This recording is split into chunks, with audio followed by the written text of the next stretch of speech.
আরাফার দিনের রোজা এর ফজিলত অপরিসীম।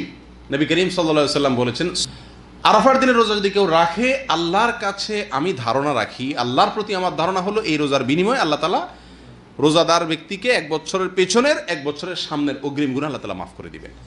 ইসলামের অন্য কোনো আমল এরকম পাওয়া যায় না যে আমল করলে অগ্রিম আল্লাহ সুবহানাহু ওয়া তাআলা গুনাহ মাফ করে দিবেন। আরাফার দিনের রোজার এত ফজিলত যে পেছনের তো বটেই, সামনের 1 বছরের আল্লাহ সুবহানাহু ওয়া তাআলা ছোটখাটো গুনাহগুলো কি করবেন? মাফ করে দিবেন। অতএব আরাফার দিনের রোজা আমাদের সকলের রাখা উচিত। কিন্তু এই রোজা রাখতে গিয়ে একটা বিভ্রান্তির মুখোমুখি আমরা হই, একটা প্রশ্নের মুখোমুখি আমরা হই। সেটা হলো যে আমরা আরাফাতের দিনের রোজাটা বাংলাদেশে মানুষেরা কোন দিনে রাখবো? আমরা কি 9 তারিখে রাখবো নাকি 8 তারিখে রাখবো? কারণ হাজী সাহেবরা আরাফাতে যেদিন অবস্থান করেন সেদিন আমাদের দেশে 8 তারিখ হয়, চাঁদের কি থাকে 8 তারিখ থাকে।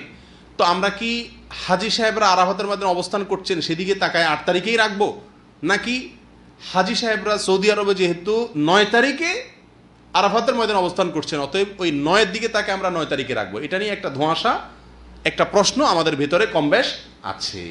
এই প্রশ্নের উত্তরে আমরা কি করব সেই করণীয় ক্ষেত্রে আমি সংক্ষেপে বলতে চাই, এক্ষেত্রে ওলামায়ে কেরামের দুটি মত আছে এবং দুইটা মতই গবেষণামূলক।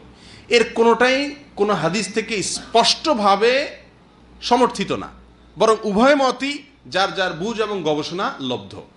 কোনোটিকেই সঠিক বা ভুল এটা বলা বুদ্ধিমানের কাজ হবে না।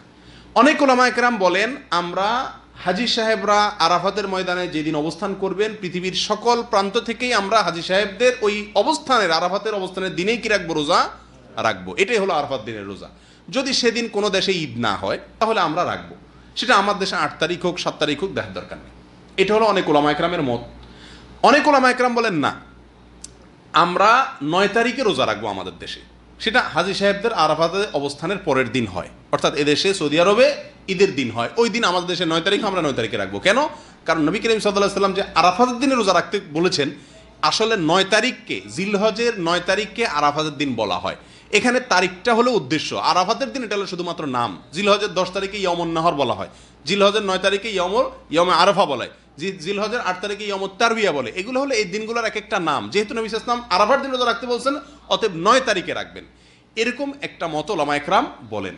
এখন আমরা কোন দিকে যাব? 8 তারিখে রাখবো নাকি 9 তারিখে রাখবো?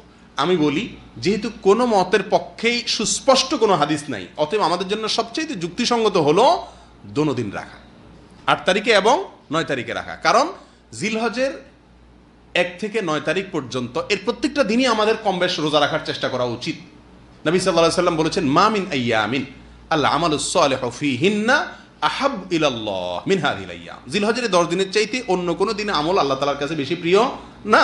এইজন্য ওলামায়ে কেরাম বলেন যে এই 10 দিনের প্রথম দিনগুলো, ঈদের দিন বাদে প্রথম দিনগুলো প্রত্যেকটা দিনই কি রাখা উচিত? নফল রোজা রাখা উচিত। তবে বিশেষভাবে হাদিসে নির্দেশ হলো কিসে? আরাফাতের দিন রাখার জন্য। অতএব আমরা যদি 8-9, আমাদের দেশের লোকেরা 8-9 উভয় দিন আমরা রোজা রাখি জিলহজের, তাহলে সেক্ষেত্রে সন্দেহাতীতভাবে আরাফাতের দিনের রোজা রাখা আমার হয়ে যাবে।